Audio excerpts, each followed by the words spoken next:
Teman-teman tahu, beberapa minggu yang lalu Anthony Albanese, Perdana Menteri Australia itu terkencing-kencing karena dia dimarahin oleh anggota parlemen di Australia mengenai kabar burung yang mereka dapat dari agen intelijen yang ada di Inggris, negara sekutu Australia, yang mengabarkan bahwa ada kekuatan dunia yang sedang membangun pangkalan militer di Papua, namanya negara Rusia. Berita ini digoreng sedemikian rupa sehingga hampir jatuh Perdana Menteri Australia karena dia harus memberikan pertanggungjawaban di hadapan rakyatnya. Kok bisa-bisa Australia kecolongan? Ada negara kekuatan nuklir membangun pangkalan di sebelah rumahnya Australia.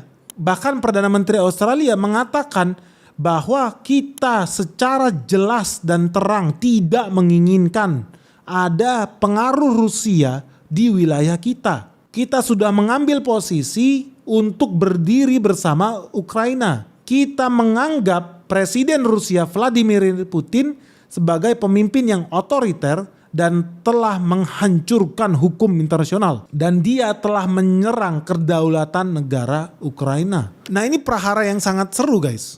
Perdana Menteri Australia bacot duluan soal itu, ketakutan duluan soal itu.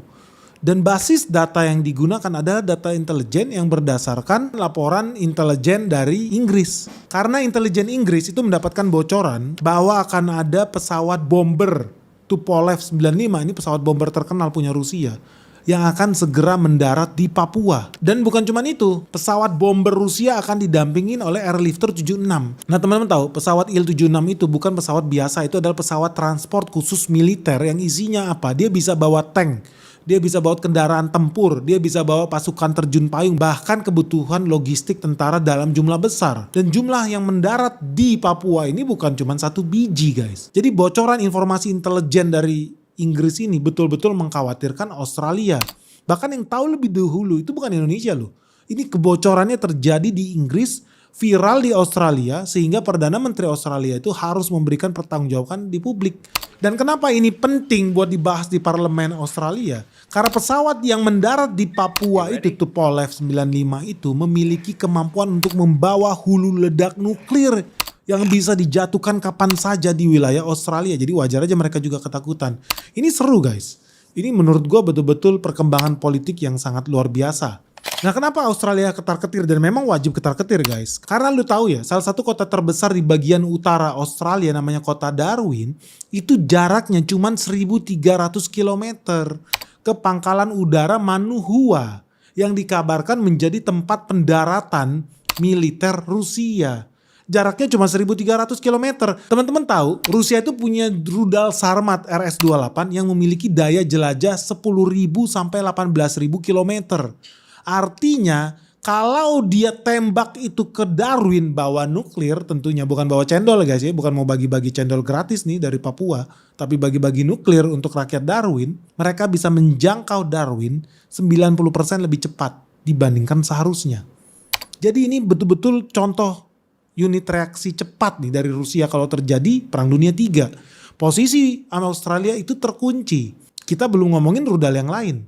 Karena selain Sarmat, Rusia juga memiliki rudal Satan SS-18 dengan jangkauan hingga 16.000 km dan rudal Topol SS-25 yang memiliki jangkauan lebih dari 11.000 km. Semua rudal Rusia yang gue bilang sama lu bisa menjangkau wilayah Australia dari pangkalan udara Manuhua yang ada di Papua dalam waktu singkat. Tentu isinya bukan keripik tempe Malang atau dari Wonosobo, no. Isinya adalah hadiah nuklir untuk rakyat Australia. Nah, ini sangat strategis sih, karena teman-teman tahu ya, kemarin itu baru berita viral AUKUS, Fakta Pertahanan antara Australia, United Kingdom dan United States. Mereka udah sepakat untuk memberikan kapal selam nuklir ke Australia. Di situ teman-teman mungkin nggak tahu, tapi untuk pertama kalinya dalam sejarah, Australia akhirnya memiliki kapal selam nuklir yang tentunya bisa menghancurkan Jakarta dalam hitungan detik. So, kalau Australia aja boleh memiliki kekuatan nuklir, kenapa kita nggak boleh? Nah, teman-teman, kemarin tuh banyak orang yang sampai demonstrasi, nyebarin hoax, katanya kita harus menolak Rusia datang. Kalau menurut gua, jujur, ini bisa jadi menarik, posisi tawar. Kenapa? Karena kalau seandainya Rusia betul-betul hadir membangun pangkalan militer di Papua, Ini membuat Amerika Serikat berpikir 2 kali kalau mau Papua merdeka. Ini juga akan membuat Australia berpikir 2 kali kalau mereka mau mendapatkan gunung emas di Papua. Sama seperti ketika dia mendapatkan jatah minyak di Timor Leste. Lu tangkap gak maksudnya gue? Bahwa ketika kita mendapat ancaman dari asing dan ada kemungkinan Papua bisa merdeka, kalau memang negara Indonesia serius tetapi masih berpikir kita masih belum mampu untuk mempertahankan kedaulatan kita seperti kita tidak mampu mempertahankan Timor Leste dari Australia, bukankah ini saat yang tepat untuk mengundang kekuatan asing masuk yang juga memiliki kekuatan nuklir untuk berhadapan sama tinggi dengan Australia dan Amerika Serikat? Jadi teman-teman jangan heran kalau Australia itu terkencing-kencing dengan berita masuknya Rusia ke Papua. Tapi terlepas dari itu semua guys, gue mau tanya sama lu. Kalau lu sendiri setuju atau enggak sih kalau ada pangkalan militer Rusia di Papua? Menurut lu itu bisa mengimbangi enggak sih kekuatan Amerika Serikat dan Australia yang semuanya sangat ingin merebut mengambil alih tanah Papua? Dan lu pernah bertanya-tanya gak sih, dari sekian banyak partai yang ada di DPR Indonesia, cuman satu partai loh yang tercatat menolak hadirnya Rusia di Papua. Menurut lu kenapa ya mereka nolak? Lu udah pasti tahu lah partai apa ya. Dan teman-teman jangan kaget ya, sebetulnya Indonesia itu sudah menjalin hubungan diplomatik dengan Rusia, baik yang terang-terangan maupun yang sedikit diam-diam. Dan dalam konteks militer memang itu wajib dilakukan. Salah satu sumber intelijen dari Inggris pun udah berulang kali mengatakan bahwa Indonesia di belakang layar itu sudah sering mengadakan misi ya, diplomatik lobby-lobby militer nih, terkait dengan kerjasama militer antara Rusia dan Indonesia. Bahkan ya menurut data intelijen di bulan Oktober kemarin, Duta Besar Moskow, Sergei Tolkenov, itu mengatakan bahwa kerjasama militer itu adalah sesuatu hal yang integral, penting dan tidak bisa dipisahkan dalam hubungan negara Rusia dan Indonesia. Dan dia juga mengatakan ada banyak topik dan proyek-proyek yang dia sendiri tidak boleh bocorkan. Tetapi dia mengaku bahwa militer Rusia sedang bekerja secara diam-diam. Dan dia sangat yakin bahwa sebentar lagi akan tercapai persetujuan ya, atau agreement yang sangat substansial lah, yang sangat penting bagi hubungan militer kedua negara. Bahkan Rusia dan Indonesia sudah berulang kali mengadakan pelatihan militer khusus untuk angkatan lautnya di lautan Indonesia dalam beberapa tahun terakhir. Nah, hal ini salah satunya ditandai dengan pertemuan Rusia dan Indonesia. Di sini ada 3 kapal perang Rusia yang akan ikut latihan bersama Angkatan Laut Indonesia. Dan dia juga mengatakan bahwa sebentar lagi akan terjadi latihan skala yang jauh lebih besar lagi sepanjang sejarah hubungan kedua negara. Nah, tentu saja dong kalau lu jadi Australia sendiri bisa dimaklumin dong, lu pasti terkencing-kencing dan ketakutan mendengar berita ini.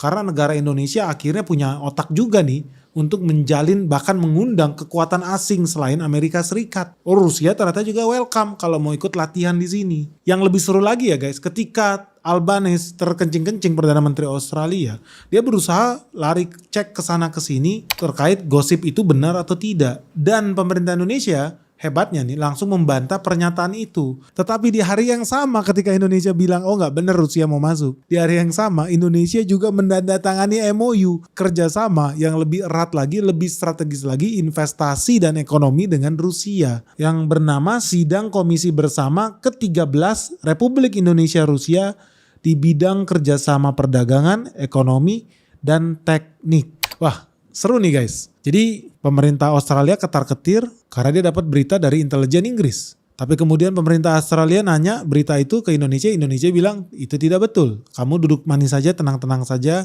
ngeteh aja, ngopi-ngopi aja. Tetapi di saat yang sama pemerintah Indonesia juga mempererat kerjasamanya dengan Rusia. Bahkan juga tidak membatalkan tuh rencana latihan bersama militer yang terbesar di bulan November bersama militer Rusia.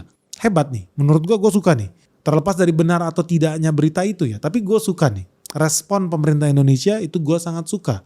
Mereka memastikan supaya Australia bisa santai-santai aja. Tentu lu udah tahu dong di belakang layar seperti apa.